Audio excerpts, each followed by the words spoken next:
Jadi Allah orang Israel yang memperkenalkan diri kepada bangsa Israel itu adalah yang namanya JHVH ini.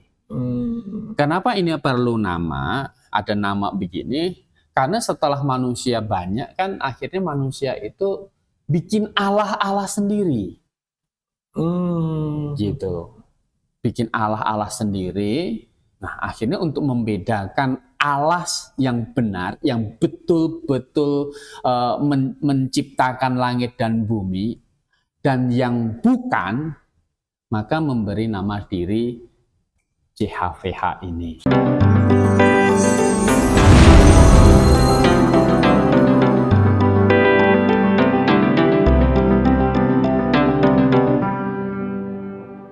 Malam hari ini kembali Anda bersama dengan kami di podcast Kebenaran. Malam hari ini saya hanya ditemani oleh Pak Gembala Kurnia. Selamat malam Pak Gembala Kurnia. Selamat malam Pak Riko. Kita akan coba mengkaji sesuatu yang menurut saya ini cukup menarik Pak Kurnia, tentang kata Allah di dalam Alkitab. Karena sebenarnya seringkali kita orang Kristen dipertanyakan tentang kenapa ada kata Allah di dalam Alkitab. Apalagi orang-orang yang menanyakan itu biasanya itu teman-teman yang memiliki keyakinan Muslim, dan mereka sering bertanya, bahkan bukan hanya sekedar bertanya, setengah protes Pak nadanya, bahwa kenapa kalian curi kata Allah yang sebenarnya ada di kitab mereka, dan seolah-olah itu kita adopsi dan kita pakai di dalam Alkitab. Yang menjadi pertanyaan adalah sebenarnya mengapa LAI menggunakan kata Allah? Padahal orang Kristen kan sebenarnya tahu Pak, ada kata Adonai, misalnya Jehovah, yang sebenarnya bukan diterjemahkan, tetapi lebih cocok ditulis secara literal. Nah, Pak Kurnia bisa jelaskan kepada penonton kita di YouTube ini, mengapa Alkitab menggunakan kata Allah? Silakan Pak Kurnia. Ya, ini kita bicara bahasa Indonesia ya. Iya. Kita bicara dalam bahasa Indonesia. Jadi bagaimana orang Indonesia memahami tentang kata ini, gitu. Mungkin arti kata Allah dulu Pak, kita bahas. Ya, kita arti kata Allah, ya kalau kita dalam arti bahasa Indonesia, kita lihat di Kamus Besar Bahasa Indonesia, KBBI. Saya menemukan ada 3 arti di situ. Jadi kata Allah itu yang pertama itu nama Tuhan dalam bahasa Arab. Jadi dalam bahasa Arab itu jadi nama. Allah gitu ya. Ya, nama. Jadi ini bagi saudara-saudara kita yang Muslim, Islam, ini itu nama dari nama diri. Jadi proper name dari ya, identitas Allah gitu ya. Jadi namanya nama dirinya. Iya, gitu. Nah, kemudian arti di KKBI yang kedua itu pencipta alam semesta yang maha sempurna. Kemudian yang ketiga itu Tuhan yang Maha Esa yang disembah oleh orang beriman. Jadi sesembahan yang paling tinggi kepada Sang Pencipta. Ya, Sang Pencipta. Jadi ini adalah ya, Allah ini sebutan untuk Sang Pencipta yang menciptakan langit dan bumi, dan sesembahan yang tertinggi ya kepada Dia, begitu. Nah, ini konsep di dalam bahasa Indonesia.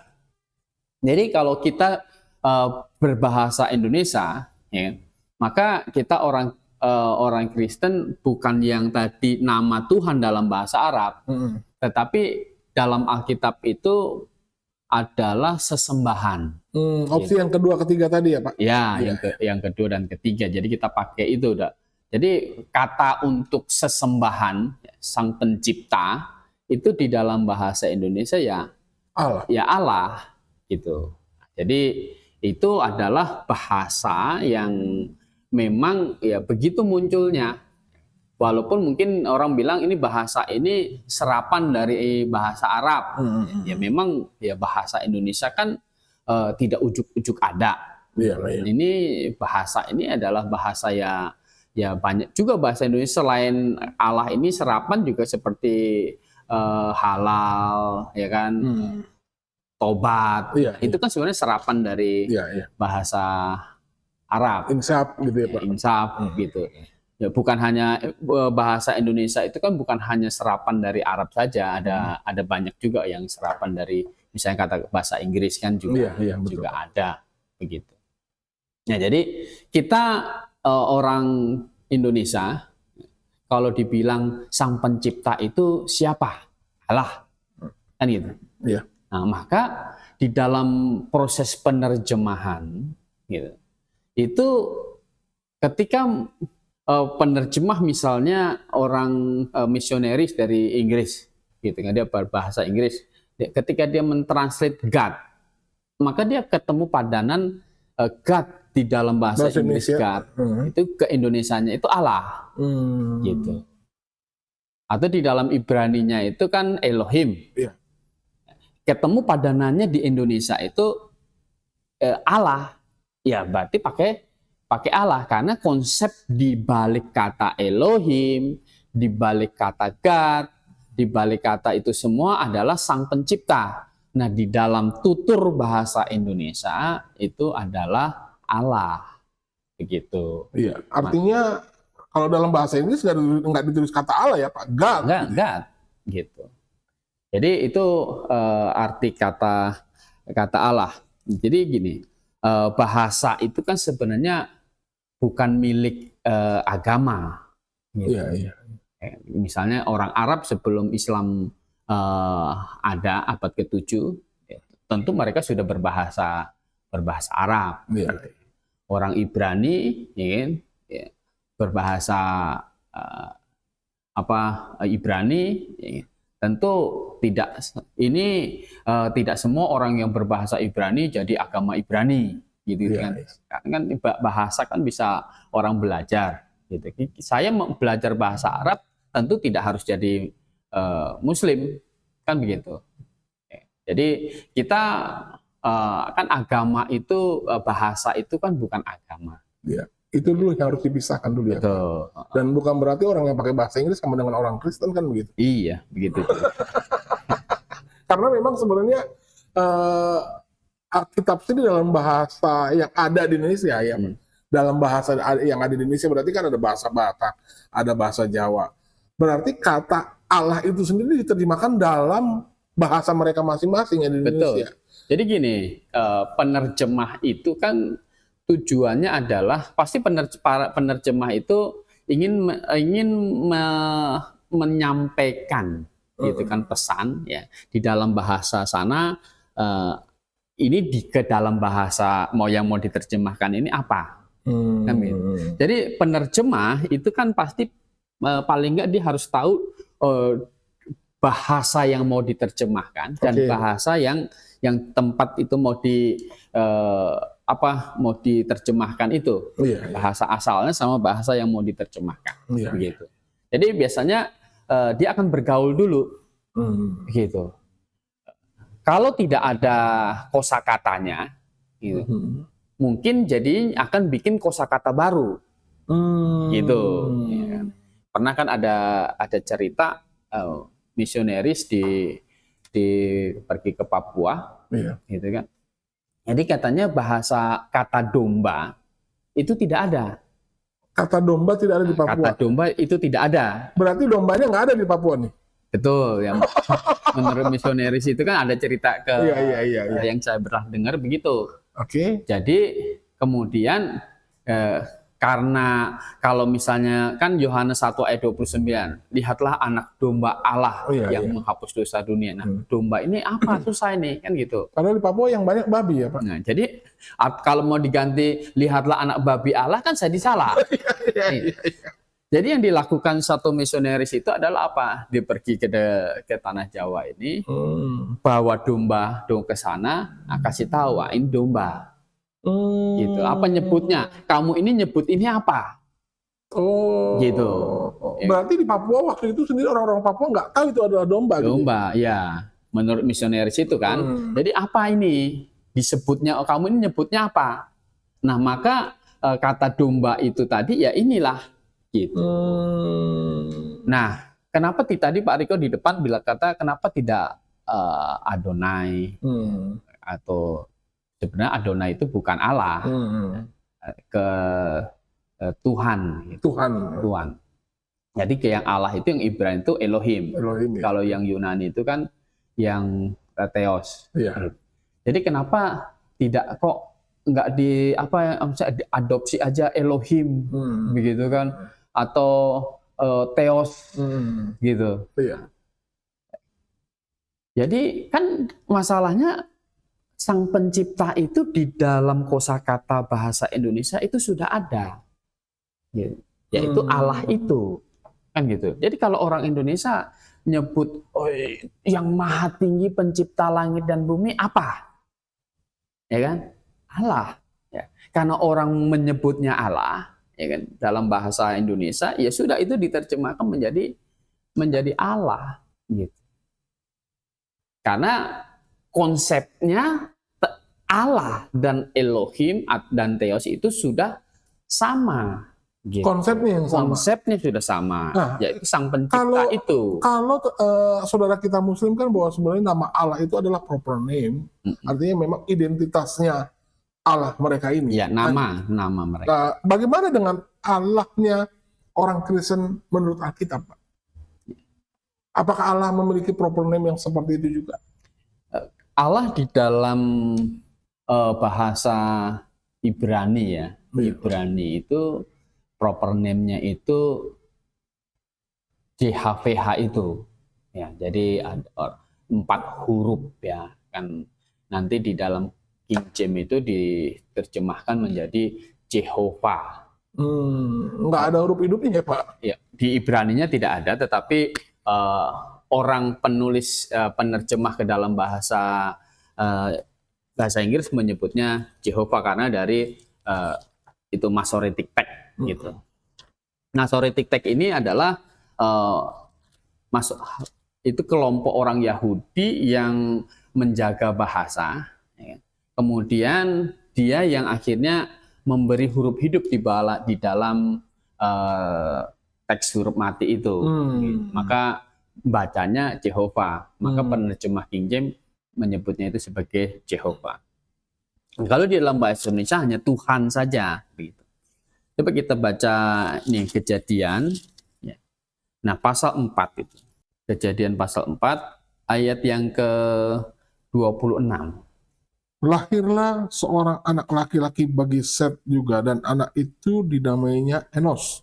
Waktu itulah orang mulai memanggil nama Tuhan. Ya. Jadi waktu itulah orang memanggil nama Tuhan. Jadi Allah, Elohim itu bukan nama. Tapi itu adalah sang pencipta langit dan bumi. Nah, sang pencipta langit dan bumi itu nama di dalam bahasa Ibraninya itu ya di sini Tuhan. T-nya besar, U-nya besar, H-nya besar, A-nya besar, dan semuanya besar ini di balik kata ini adalah yang JHVH itu. Jadi seperti itu. Jadi nama Tuhannya ini JHVH. Jadi hormati dan kuduskanlah jangan menyebut nama Tuhan Allahmu dengan sembarangan yang JHVH ini nama gitu. Jadi Allah orang Israel yang memperkenalkan diri kepada bangsa Israel itu adalah yang namanya JHVH ini. Kenapa ini perlu nama? Ada nama begini karena setelah manusia banyak kan akhirnya manusia itu bikin Allah sendiri. Gitu. Bikin Allah sendiri.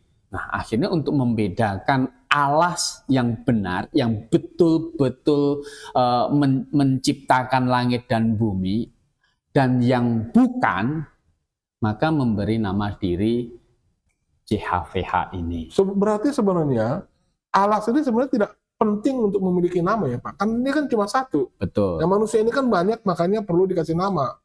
Ya. Kan gitu ya kan Pak. Nah, untuk memudahkan manusia mencari mana Allah yang benar, makanya manusia yang membutuhkan nama, kan begitu ya Pak? Kira-kira gitu. Jadi gini, supaya manusia itu tidak salah menyembah Allah Sang Pencipta, Berarti demi kepentingan manusia. demikian dengan manusia.